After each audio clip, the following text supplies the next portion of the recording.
ज़्यादातर तो यहाँ जो है कि दो चार बकरियाँ पाली रखी हैं टाइम पास के लिए अपन। खेती बाड़ी के अलावा, खेती बाड़ी तो आजकल करते नहीं, बहुत नॉर्मल। उनका ज़्यादातर लोगों में देखता हूँ कि वो ग्वाला जाते हैं। ग्वाला भी अब बैल तो है नहीं, बकरी को देखता हूँ मैं ज़्यादा। दो चार ऐसे ले जाते हैं जंगल में। उसके बाद जैसे लकड़ी लेके आए जलाने के लिए, लकड़ी का भी हो जाता है और बकरियाँ भी चुरा के, यही दिनचर्या है। महिलाओं का क्या होता है कि वो सुबह उठा, जिसका अगर गाय भैंस दूध देने वाली है जब, तो वो उसके पीछे लग जाएंगे। दूध दूहना है, चाय पानी बनाना है, नाश्ता पानी करना है। उसके बाद अपना वो जानवरों के पीछे उनका टाइम पास हुआ, क्योंकि घास भी काटना है। घास काट के लाएंगे तभी तो उनको खिलाएंगे, तब तो दूध देगा।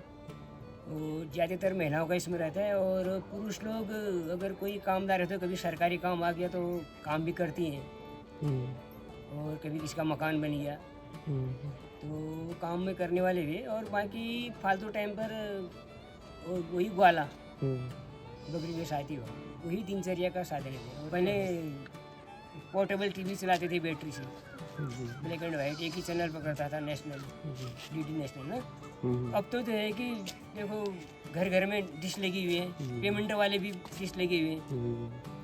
जैसे पेमेंट के द्वारा भी उसमें डिश लगा कर देखते हैं लोग। जो कोई क्रिकेट आदि नहीं आते हैं कभी किस चैनल में, फ्री चैनल में, तो पैसे डाल करके भी वो वाले भी डिश लगा रखे हैं घरों में। अब सब कुछ समाचार का साधन। अब मोबाइल का साधन देखो, हमारे टाइम में क्या था, मोबाइल कहाँ से मोबाइल के बारे में सोचा ही नहीं हमने तो। कभी ऐसी चीज़ भी आएगी ये कभी सोचा ही नहीं था ना। कोई लैंडलाइन के बारे में कल्पना करते थे कभी ऐसे आएगी, वही ख्वाब थे। और मोबाइल के बारे में तो सपना भी था। अब देखो सारा काम तो मोबाइल में है।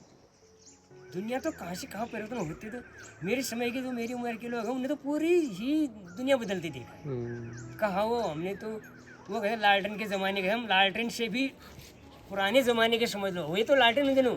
लेकिन हमने लालटेन से पीछे क्या बोला विभाग, देवदार या चीड़ की लकड़ी जला करके पढ़ाई किया है बोलो। हालांकि लालटेन थे तो वो कुछ हमसे थोड़ा स्टैंडर्ड टाइप के लोग थे।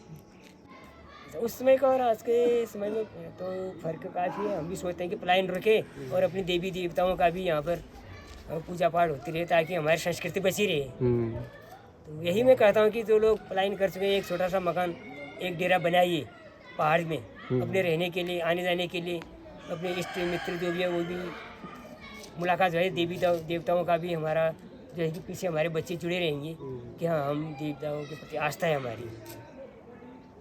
हम हैं, देव भी हैं, देवता हैं तो हम भी हैं, तो हम एक दूसरे के पूरक हैं।